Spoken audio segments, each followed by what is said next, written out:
everybody, back here again for our vlog a day, and today it's Wednesday the 12th, and today was another beautiful, hot and sunny day today. Got this morning, got a couple things taken care of, nothing real major. Decided to head out for my run. Knew I wasn't going to be going very long today because I went fairly long on the trail yesterday with Bruce. So I left Bruce at the house, went got my run done, got back to the house before Karen even left for work, saw her off.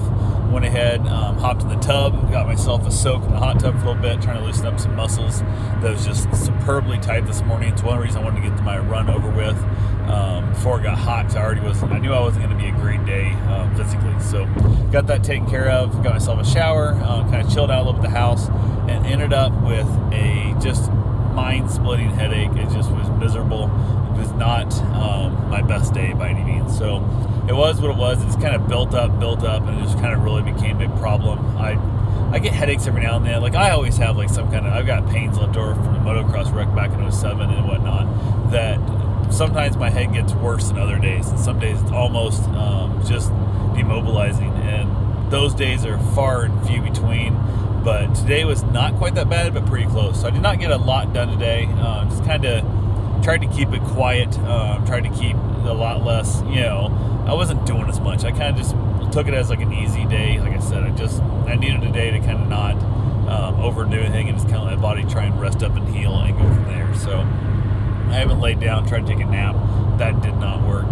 Just didn't get sleep. I think I might have had my eyes closed for 10, 15 minutes at most, but not enough to actually count with anything. So, but I did chill out throughout the day. Nothing, like I said, nothing really major going on. Found out my mom got herself a new iPhone. Her phone had been screwing up. The battery's not charging and stuff, and having some issues.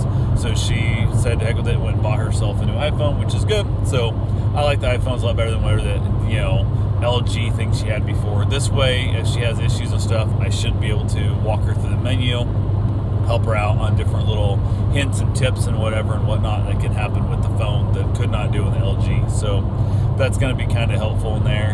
Had a dog meet and greet that was scheduled to be over here at 6:30. Karen got home from work, basically started the oven up, ended up having a frozen pizza, nothing really major, something simple, and went ahead, our last frozen pizza, we got one party pizza I think left in the house. How we ended up with one, I do not know, because we always buy them in pairs, and we eat them in pairs, so somehow we ended up with one party pizza in the house. We must have had one of us home alone and ate when a single pizza when the other one wasn't there. But went ahead, she texted and said she was running late, so at least she gave me a heads up.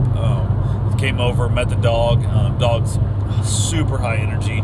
Oh my lord, that dog and Bruce were beating the crap out of each other and stuff. Bruce is chewing on the dog's head, and the dog's biting Bruce's ear and trying to stick its nose all the way inside Bruce's ear and stuff, and it was really comical in the whole process. But they had a good time. They finally, before she left, she was there quite a while, before she finally left, the dog had actually laid down. Bruce went over and got something to drink, and while Bruce got to drink, the dog laid down right behind my feet.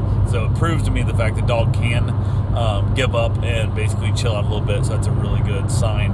It won't be the most miserable 4 days of my life. It'll just be a hyper 4 days. And the good thing about high energy dogs is they play good, they wear themselves out, and they sleep for a while. What happens when you have a high energy dog and no one else to play with them, no other dog or nobody to play fetch or nobody to run them, they become mischievous, they become destructive, and all that kind of stuff going on. So she's a fairly new rescue. They've not got her fixed yet, so she's very, very concerned about that. Like, I think she doesn't realize the dog has to be in heat in order to get pregnant, because she's like paranoid about being around other dogs that are not in heat or are not fixed and stuff and whatnot. So went ahead, basically I told her I'm sure it's all fine, it's no big deal there. If the dog's not, I didn't go into the whole thing because she's not really, this is her first dog I believe of her own, so it's not really that important. And she's got an appointment scheduled as soon as they get in with the whole 19 thing, has really pushed a lot of that stuff back. One, I think it's slowed down some of their surgeries and stuff, and two, everybody's been at home, so virtually every dog has been adopted out there that's adoptable at the moment, and go from there. So, but yeah, they left. Everything was cool. We just kind of chilled out, watched a little bit of Netflix and stuff. I decided to go out and have myself a cigar on the back patio. It was a little bit warm, but not too bad. The fan worked out really nicely. Headed in, wrapped it up for the night. Basically tried to go to bed early, and didn't work surprisingly well. We were, real close to being asleep. I put on, one of the comedy specials and stuff, and it kicked off before I fell asleep, so I had to restart it. So normally a lot of times I'll be asleep before that first episode is over, and that didn't happen, but it's all good. So Anyway, that's all I got for right now. I will talk to you guys tomorrow. Have yourself a safe and wonderful day. Thanks for watching.